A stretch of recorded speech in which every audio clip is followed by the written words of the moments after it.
B-2 spirit bomber दुनिया का ऐसा जहाज है जिसे चाह कर भी कोई मिसाइल तबाह नहीं कर सकता। देखने में बेशक ये एक फुटबॉल फील्ड जितना बड़ा लगता है, लेकिन दुश्मन के रडार पर ये सिर्फ और सिर्फ एक मक्खी जितना नजर आता है। चाहे कितना ही कॉम्प्लेक्स रडार नेटवर्क क्यों न हो, B-2 स्पिरिट बॉम्बर के लिए इसे चकमा देना बाएं हाथ का खेल है। 2 अरब डॉलर्स की लागत से तैयार किया गया ये आज तक बनाया गया दुनिया का सबसे महंगा जहाज है। दूसरे जेट्स के मुकाबले में ना सिर्फ खामोश बल्कि ये हीट सीकिंग मिसाइल्स के साथ साथ इंफ्रारेड गाइडेड मिसाइल्स को भी आसानी से धोखा दे सकता है। एक ऐसा जहाज जो चाहे तो दुनिया का नक्शा ही बदल सकता है। पर सोचने वाली बात यह है कि एक 52 मीटर चौड़ा जहाज आखिर रडार्स पर क्यों डिटेक्ट नहीं होता। इसमें ऐसी कौन सी साइंस है जिसे अमेरिका पिछले 37 ईयर से छुपा रहा है। ज़ेम टीवी की वीडियोस में एक बार फिर से खुशामदीद। नाजरीन, इस B-2 बॉम्बर को बनाने के पीछे एक ऐसा वाकया है जिसने दुनिया भर में अमेरिका का सर शर्म से झुका दिया था।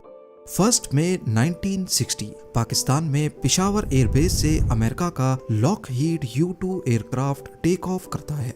ये CIA के एक सीक्रेट मिशन पर सोवियत यूनियन की जासूसी करने जा रहा था। ये कोल्ड वॉर का दौर था जब अमेरिका और सोवियत यूनियन दोनों अपनी टेक्नोलॉजी के जरिए एक दूसरे को नीचा दिखाने की कोशिश कर रहे थे। अमेरिका को घमंड था कि उसका U-2 Lockheed spy plane 80,000 feet पे फ्लाई कर सकता है और इतने हाई एल्टीट्यूड पे कोई उसका कुछ नहीं बिगाड़ सकता। यूएस समझता था कि इतनी ऊंचाई तक USSR का कोई मिसाइल नहीं पहुंच पाएगा। पर जैसे ही ये जहाज सोवियत यूनियन की टेरिटरी में घुसा तो रडार ने फौरन उसे डिटेक्ट कर लिया। पहले तो उन्होंने कई फाइटर जेट्स भेजे और कई मिसाइल्स लॉन्च किए, लेकिन वाकई इतनी ऊंचाई पर हिट करना उनके बस में नहीं था। लेकिन फिर सोवियत यूनियन की मिलिट्री ने अपने S-75 डिवीना मिसाइल को प्लेन पे लॉक करके फायर कर दिया। इस मिसाइल के बारे में अमेरिका को भी पता था, लेकिन उनका ख्याल था कि सोवियत का S-75 भी इतनी ऊंचाई तक नहीं पहुंच सकेगा। पर उसके बाद जो हुआ वो अमेरिका के वहमो गुमान में भी नहीं था। S-75 ने 80,000 फीट पे उड़ते हुए U-2 लॉकहीड को इंतहाई परफेक्शन से हिट किया। प्लेन वहां के येकाटेरिनबर्ग नामी शहर के ऊपर गिरा और पायलट ने खुद को इजेक्ट कर लिया।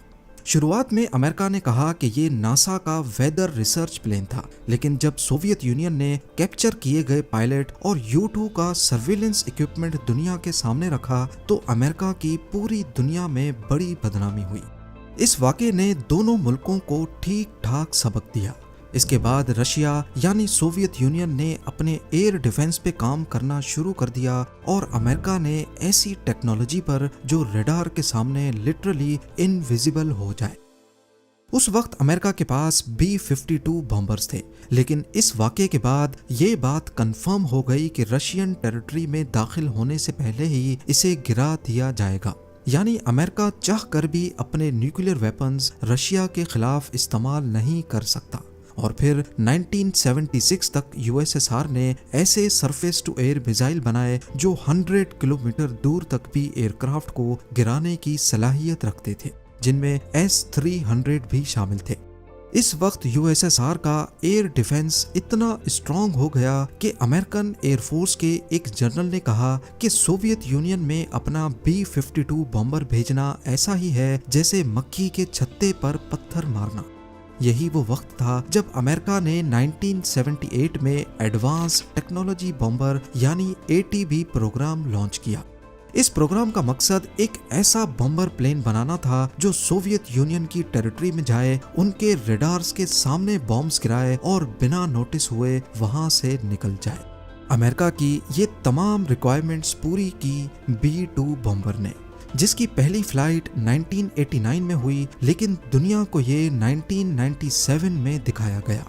B-2 की सबसे बड़ी खासियत उसकी रडार से बचने की सलाहियत है। इस एयरक्राफ्ट का एक एक कोना ऐसे डिजाइन किया गया है कि जब रडार के सिग्नल्स इस पर पड़ते हैं तो वो वापस रडार तक नहीं पहुंच पाते, यानी उन सिग्नल्स की डायरेक्शन बदल जाती है। और इसी वजह से इसके डिजाइन में सिर्फ विंग्स हैं, ना फ्यूजलाज और ना ही टेल। नॉर्मल एयरक्राफ्ट्स में लगी ये वर्टिकल टेल फिन बड़ी आसानी से रडार में डिटेक्ट हो जाती है। एयर डिफेंस सिस्टम में लगे रडार्स का बहुत बड़ा नेटवर्क आपस में कनेक्टेड होता है और ये रडार्स आसमान में हर तरफ ऐसे सिग्नल्स भेजते हैं कि कोई एक कोना भी अनडिटेक्टेड ना रह जाए। ये सिग्नल्स नॉर्मली प्लेन की बॉडी से रिफ्लेक्ट होकर वापस रडार की तरफ जाते हैं और ऐसे उसकी मौजूदगी रडार में रिकॉर्ड हो जाती है। खासकर टेल फिन को बचाना नामुमकिन होता है क्योंकि ये साइड से दिखने पर रडार्स के लिए एक मिरर का काम करती है।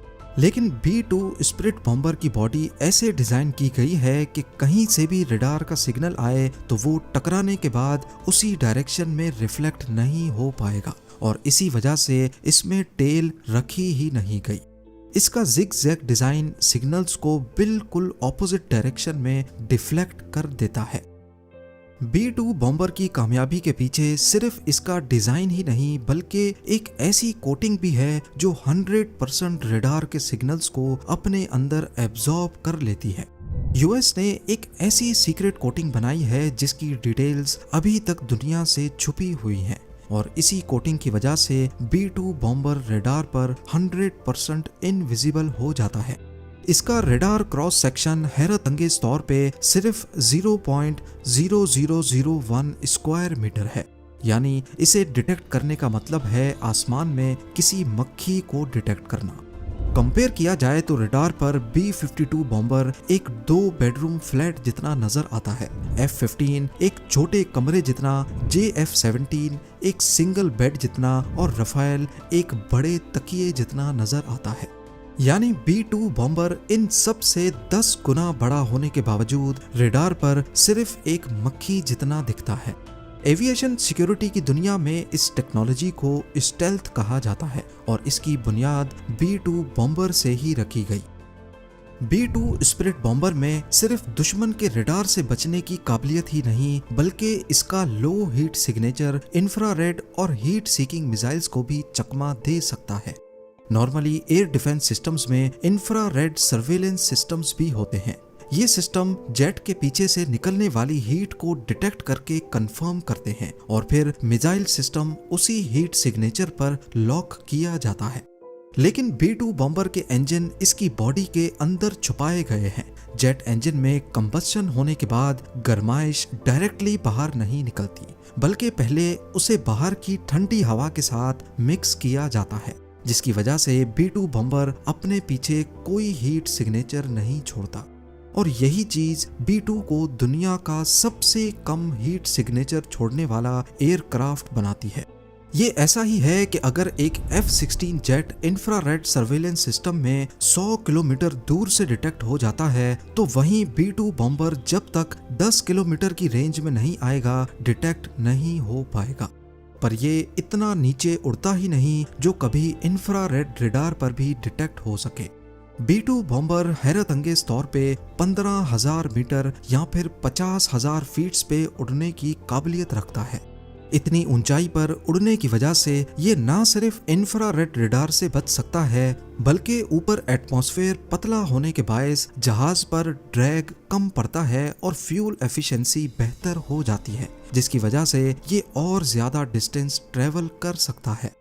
अपने फुल टैंक में B-2 बॉम्बर 11,000 किलोमीटर का डिस्टेंस बड़ी आसानी से तय कर सकता है। अब यहाँ आपको लग रहा होगा कि इसका रडार और इंफ्रारेड सर्वेलेंस सिस्टम पे नजर ना आना शायद यही इसकी खास बात है, लेकिन नहीं। B-2 बॉम्बर को असल स्टेल्थ बॉम्बर बनाता है इसका ECM यानी इलेक्ट्रॉनिक काउंटर मेजर्स। B-2 के अंदर हाई टेक ECM सिस्टम्स लगे हुए हैं जो पहले ये देखते हैं कि दुश्मन के रडार की क्या फ्रीक्वेंसी है, फिर उसी फ्रीक्वेंसी पे झूठे सिग्नल्स भेजते हैं जिससे रडार पर B-2 की गलत लोकेशन शो होती है या फिर 20 अलग अलग लोकेशंस पर B-2 नजर आने लगता है जबकि असल में वो सिर्फ एक जगह ही होता है। ये सिस्टम रडार के सिग्नल को रिकॉर्ड करता है और उसे मॉडिफाई करके वापस भेज देता है। रडार को लगता है कि ये सिग्नल जेन्युइन है पर असल में वो झूठ होता है। और सबसे मजे की बात, ये ECM सिर्फ उसी रडार को गलत सिग्नल भेजता है जिसने उसे डिटेक्ट किया हो, ताकि दुश्मन को लगे कि शायद रेडार में कोई नॉइज या एरर आया है। अगर तमाम ही रेडार्स में गलत सिग्नल भेजे जाएंगे तो दुश्मन को शक हो सकता है। B-2 बॉम्बर की बॉडी में ज्यादातर कार्बन ग्रेफाइट कंपोजिट मटेरियल का इस्तेमाल हुआ है। इस जहाज को टुकड़ों में बनाया गया और फिर इस तरह जोड़ा गया जैसे स्विस वॉच मेकर हर पुर्जे को पूरी परफेक्शन से जोड़ता है। अब आते हैं इसके पे लोड पर।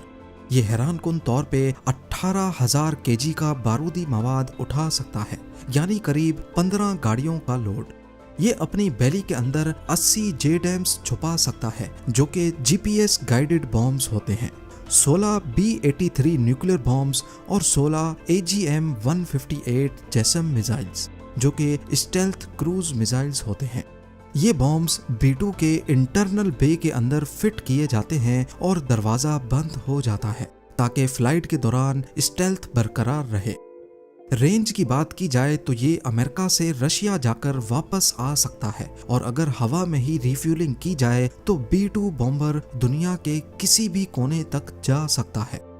अफगानिस्तान वॉर के दौरान B-2 बॉम्बर ने USA में मिजोरी एयरफोर्स बेस से टेक ऑफ किया। 9,500 किलोमीटर का फासला तय करके अफगानिस्तान में बॉम्बिंग्स की और बिना लैंड किए वापस चला गया।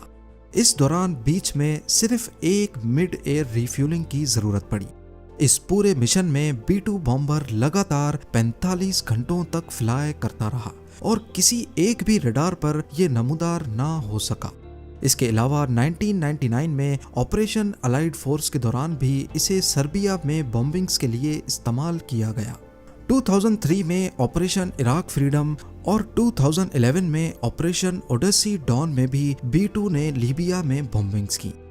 B-2 स्प्लिट बॉम्बर किसी भी मौसम में और किसी भी कंडीशन में फ्लाई कर सकता है। बेशक GPS सैटेलाइट्स ही तबाह क्यों ना हो जाएं, अपने बैकअप सिस्टम्स को इस्तेमाल करते हुए ये स्टार्स को देखकर भी खुद उड़ता रहता है। इसमें लगे हाई टेक सोनार कैमराज B-2 बॉम्बर को दुनिया का सबसे बड़ा ऑब्स्टिकल अवॉइडेंस प्लेन बनाते हैं। ये अपने आप टेरेन को आइडेंटिफाई करके उसके हिसाब से फ्लाई करता रहता है। अब क्योंकि ये एक बहुत बड़ा विंग है और इसमें कोई टेल, रडर या एलिवेटर नहीं होते, तो इसकी स्टेबिलिटी इतनी परफेक्ट नहीं है कि पायलट इसे बिना कंप्यूटर की मदद के उड़ा सके। इसमें लगा है दुनिया का सबसे कॉम्प्लेक्स कंप्यूटर सिस्टम, जो हर वक्त इसकी रोल और पिच मूवमेंट को एडजस्ट कर रहा होता है। पायलट सिर्फ कंप्यूटर को कमांड देता है कि टर्न करना है, उसके बाद कंप्यूटर खुद ही जहाज को पायलट की जरूरत के मुताबिक टर्न करता है। अब जाहिर है इतना एडवांस्ड और दुनिया का सबसे सिक्योर्ड प्लेन काफी महंगा भी होगा। आज तक सिर्फ 21 B-2 बॉम्बर्स ही तैयार किए गए हैं और सिर्फ एक जहाज $2 अरब की लागत से तैयार किया गया है, यानी काफी कंट्रीज की GDPs B-2 बॉम्बर की कीमत से कम है। ये सारे जहाज सिर्फ अमेरिका के पास हैं और अभी तक अमेरिका का ये टेक्नोलॉजी बेचने का कोई इरादा नहीं है। इसके अलावा फ्यूल की भूख ऐसी कि सिर्फ 1 घंटे में ये $1.5 लाख का फ्यूल पी जाता है। वहीं एक नॉर्मल कमर्शियल जेट 1 घंटे में $10,000 का फ्यूल पीता है। B-2 बॉम्बर की मेंटेनेंस भी किसी आम जहाज से बहुत अलग है। हर फ्लाइट के बाद पूरे जहाज को सॉफ्ट वॉश किया जाता है और इस पर दोबारा से सीक्रेट स्टेल्थ कोटिंग की जाती है। पूरी बॉडी के हर कोने का चेकअप होता है कि कहीं कोई छोटा सा भी सुराख या डेंट तो नहीं है, क्योंकि अगर इसकी बॉडी में एक मच्छर जितना भी डेंट पड़ गया तो ये अपनी स्टेल्थ बरकरार रखने की काबिलियत खो सकता है। उम्मीद है ज़ेम टीवी की ये वीडियो भी आप लोग भरपूर लाइक और शेयर करेंगे। आप लोगों के प्यार भरे कमेंट्स का बेहद शुक्रिया। मिलते हैं अगली शानदार वीडियो में।